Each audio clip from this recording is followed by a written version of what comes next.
Hello बच्चों, कैसे हो आप सभी। मैं आशा करता हूँ कि आप सभी स्वस्थ होंगे, मस्त होंगे और आपकी पढ़ाई भी बहुत बेहतरीन तरीके से चल रही होगी। तो प्यारे बच्चों, आज की इस क्लास में मैं डिस्कस करने वाला हूँ कक्षा 11 के टॉपिक संकार्डेटा का ऑप्शन सिफेलोकार्डेटा यानी कि सब फाइलम सिफेलोकार्डेटा की बात करने वाला हूँ। यहाँ पर मैं आपको सिफेलोकार्डेटा के सामान्य लक्षण और उदाहरण के बारे में बताने वाला हूँ। सबसे पहले अगर मैं बात करता हूँ कि जो सिफेलोकार्डेटा होता है वो संकार्डेटा का सबसे छोटा संघ है। ठीक है, इसके पहले भी हमने एक कार्डेटा संकार्डेटा का एक उपसंघ पढ़ा था जिसमें हमने यूरोकार्डेटा, ठीक है, को देखा था। तो यूरोकार्डेटा की बात करते हैं तो यूरोकार्डेटा एक ऐसा उपसंघ है जिसमें कार्डेटा के सबसे निम्न कोटि के जो जीव आते हैं उनको रखा गया है। ठीक है, जैसे साल्फा हो गया, हर्डमानिया हो गया, उसको रखा गया था यूरोकार्डेटा में। अब अगर हम बेटा बात करते हैं यहाँ पर सिफेलोकार्डेटा, तो सिफेलोकार्डेटा भी क्या है, संकार्डेटा का एक उपसंघ है, सब फाइलम है। यहाँ पर अगर हम बात करते हैं तो सिफेलोकार्डेटा जो होता है वह संकार्डेटा का सबसे छोटा संघ है, जहां पर अभी तक लगभग 30 जातियों का ज्ञान या 30 जातियां ज्ञात हो चुकी हैं और उनको इसमें रखा गया है। अब अगर हम बात करते हैं, देखो यहाँ पर क्या लिखा हुआ है, तो यह उपसंघ यानी कि सिफेलोकार्डेटा संकार्डेटा का सबसे छोटा उपसंघ है। ठीक है, इस उपसंघ में अब तक लगभग 30 जातियां ज्ञात है, यानी कि ये कह रहा है कि सिफेलोकार्डेटा के अंदर जो जीवों की जातियां हैं ना, वो 30 प्रकार की जातियां हैं अभी तक ज्ञात है। आगे अगर हम बात करते हैं, देखो यहाँ पर तो इस उपसंघ यानी कि सिफेलोकार्डेटा में क्या क्या आता है, तो एक वर्ग आता है, केवल सिंगल वर्ग आता है एक, जिसको हम लेप्टोकार्डी के नाम से जानते हैं। अब इस लेप्टोकार्डी वर्ग के अंदर क्या आता है, इस लेप्टोकार्डी वर्ग के अंदर आता है आपका कुल ब्रांकियोस्टोमेडी। ठीक है, एक कुल आता है, इस वर्ग के अंदर क्या आता है, एक कुल आता है जिसका नाम क्या है, ब्रांकियोस्टोमेडी, तथा यानी वंश ब्रांकियोस्टोमा और एसिमेट्रॉन शामिल है। यानी कि ये कह रहा है कि इस सिफेलोकार्डेटा संघ के अंदर क्या आता है, एक वर्ग आता है, एक कुल आता है और दो ठो वंश आता है। ठीक है, अब अगर हम बात करते हैं संकार्डेटा के उपसंघ सिफेलोकार्डेटा के सामान्य लक्षण की, तो क्या क्या सामान्य लक्षण हो सकते हैं इसके, इनमें जीवों के क्या लक्षण हो सकते हैं उनको देखते हैं। सबसे पहले अगर हम नंबर 1 पर बात करते हैं, जितने भी सिफेलोकार्डेटा संघ के जीव होते हैं ना, वो अचल होते हैं, यानी कि वो गति नहीं करते, लेकिन कभी कभी क्या होता है, वो तैर सकते हैं। क्या होते हैं, तैर सकते हैं। तो पहला पॉइंट यही आपका ये है कि ये मुख्यतः एक ही स्थान पर रहने वाले अचल जंतु है। यहाँ पर लिखा हुआ है ना, अचल जंतु। अचल जंतु का मतलब क्या हो जाएगा भैया, जिसमें गमन ना हो, जिसमें एक स्थान से दूसरे स्थान तक जाने की प्रक्रिया जो है वो ना हो, उसको हम कहेंगे अचल। तो अचल जंतु है किंतु तैर भी सकते हैं। इसका मतलब क्या है भाई, ये कभी कभी तैर भी सकते हैं, यानी कि ये स्विमिंग करते हैं।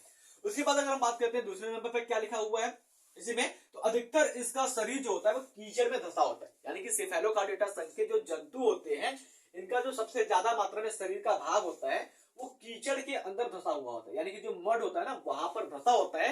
लेकिन जो इनका ऊपरी हिस्सा होता है, यानी कि सिर वाला भाग, ये वाला जो भाग होता है वो कीचड़ के ऊपर दिखाई देता है। उसके बाद दूसरे नंबर पर हम कहते हैं तो सिफेलोकार्डेटा के जो जंतु होते हैं वो मछली के जैसे होते हैं और उनके जैसा ये छोटे भी होते हैं। यानी कि यहाँ पर लिखा गया है कि इनका शरीर मछली के समान तथा छोटा होता है, जल में तैरने के लिए पखने पाए जाते हैं। यानी कि जिस प्रकार से हम कर सकते हैं, मछली के पास पखने पाए जाते हैं ना तैरने के लिए, ठीक उसी प्रकार से सिफेलोकार्डेटा संघ के जो जंतु होते हैं, विशेषकर अगर हम बात करते हैं एम्फियोक्सस की, तो एम्फियोक्सस जो होता है वो मछली के समान होता है और इसका जो आकार होता है वो छोटा होता है। और इसमें भी तैरने के लिए क्या होते हैं, पखने पाए जाते हैं, यानी कि पंख पाया जाता है, जिसको फेस कहते हैं। उसके बाद बात करते हैं तो सबसे विशेष लक्षण इसकी बात करते हैं जो तीसरे नंबर पर है, वो ये है कि संकार्डेटा के जितने भी मूलभूत लक्षण होते हैं, पृष्ठरज्जु का उपस्थित होना, क्लोम दरारे, ग्रसनी, ये सभी क्या होते हैं, जीवन पर्यंत में पाए जाते हैं। यानी कि जब ये पैदा होता है, इसके लार्वा अवस्था से लेकर के वयस्क अवस्था तक सभी कार्डेटा के मूल लक्षण इसमें उपस्थित होते हैं। यार क्या लिखा गया इसमें संघ कार्डेटा के मूल लक्षण जीवन पर्यंत उपस्थित होते हैं। देखो यहाँ पर लिखा गया है संघ कार्डेटा के मूल लक्षण जीवन पर्यंत उपस्थित होते हैं या फिर जीवन पर्यंत रहते हैं।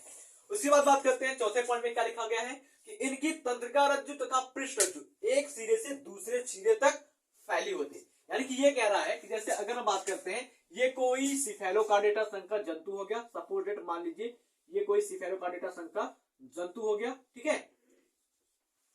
अब इसमें क्या कह रहा है कि इसकी जो तंत्रिका रज्जु होती है ना, या पृष्ठ रज्जु जो होती है, वो यहां से लेकर के क्या होता है, यहां अंतिम सिरे तक एक इंड से दूसरे इंड तक फैला रहता है। इसका मतलब ये हो जाएगा।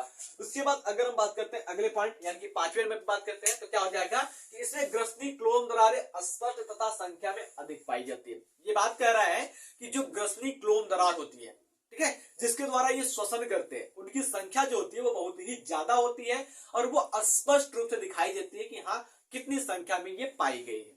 ठीक है, तो अगर हम बात करते हैं छठे नंबर पर, तो छठे नंबर पर क्या है कि इसमें विशाल परिकोष्ठ गुहा उपस्थित होती है। अब बात आती है कि परिकोष्ठ गुहा क्या होती है। परिकोष्ठ गुहा क्या होती है, जैसे आपने सुना होगा उदर गुहा, वक्ष गुहा, ठीक है, उसी प्रकार से एक गुहा होती है परिकोष्ठ गुहा, जो कि पाई जाती है आपके सेफेलोकार्डेटा संघ के जंतुओं में। उसके बाद अगर हम बात करते हैं 7वें नंबर पर, तो इसमें पूर्ण विकसित आहार नाल पाया जाता है। जो इसका डाइजेस्टिव सिस्टम होता है, उसमें एलिमेंट्री कैनाल जो होता है वो पूर्ण विकसित होता है, पूरी तरह से वो माउस से लेकर के एनस तक विकसित होता है, पूरा उसमें भाग पाया जाता है।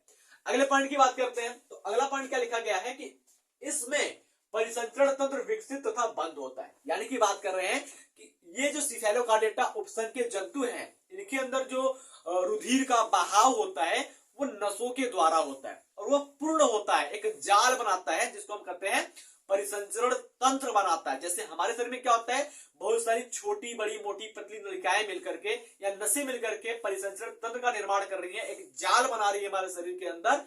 ठीक उसी प्रकार से सेफेलोकार्डेटा उपसंघ के जितने भी जंतु होते हैं उनमें जो होता है वो बंद परिसंचरण तंत्र पाया जाता है। यानी कि रुधिर का जो बहाव होता है वो नसों के द्वारा होता है और नसें मिल करके आपस में एक तंत्र का निर्माण करती है, एक जाल का निर्माण करती है, जिसको हम क्या कहते हैं, परिसंचरण तंत्र कहते हैं।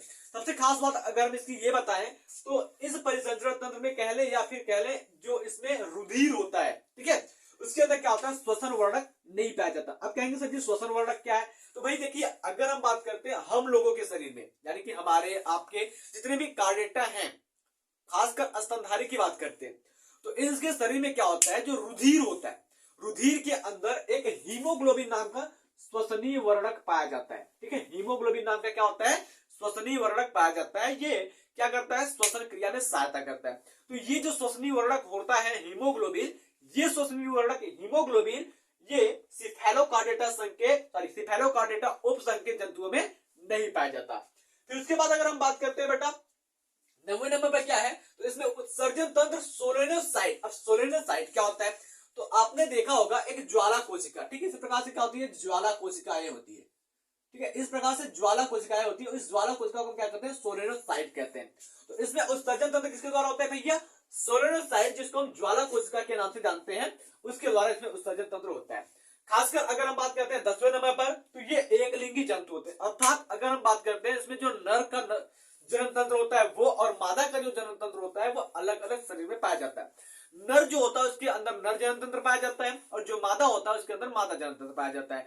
उसके बाद अगर हम बात करते हैं तो इसमें जो जनन ग्रंथियां होती है ना, जनन ग्रंथि का मतलब क्या हो जाएगा, तो हमारे पास क्या एक वृषण है, वो एक जनन ग्रंथि है, जहां पर प्रमुख हम कह सकते हैं कि जो वृषण होता है वो प्रमुख जनन अंग होता है, जनन ग्रंथि होती है, जिसके द्वारा शुक्राणु का स्राव होता है या शुक्राणु इसके अंदर बनते हैं।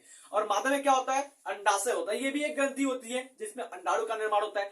ठीक उसी प्रकार से इसके नर के अंदर जो नर जनन ग्रंथि होती है उसकी संख्या जो होती है काफी ज्यादा होती है और मादा के अंदर जो मादा जनन ग्रंथि होती है उसकी संख्या काफी ज्यादा होती है। तो यही बात ये लिखा गया है कि जनन ग्रंथियां अनेक, अनेक मतलब क्या हो सकता है भाई, एक से ज्यादा, 2, 3, 4, 5, 6, 7 उड़ सकते हैं।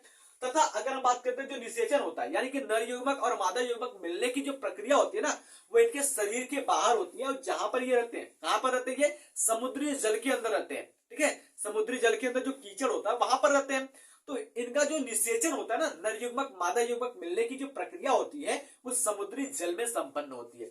उसके बाद अगर हम बात करते हैं 11वें नंबर पर, जो कि आखिरी पॉइंट है सामान्य लक्षण में, वो क्या हो जाएगा, इसमें परिवर्तन, यानी कि बात करते हैं जो इसका भ्रूण का विकास होता है ना, वो प्रत्यक्ष नहीं होता, यानी कि शिशु के रूप में नहीं होता है, बल्कि ये अप्रत्यक्ष यानी कि लार्वा के रूप में हो सकता है। यूं कह ले कि इसमें जो डेवलपमेंट होता है वो इनडायरेक्ट होता है, लार्वा के रूप में होता है, लार्वर फॉर्म में होता है।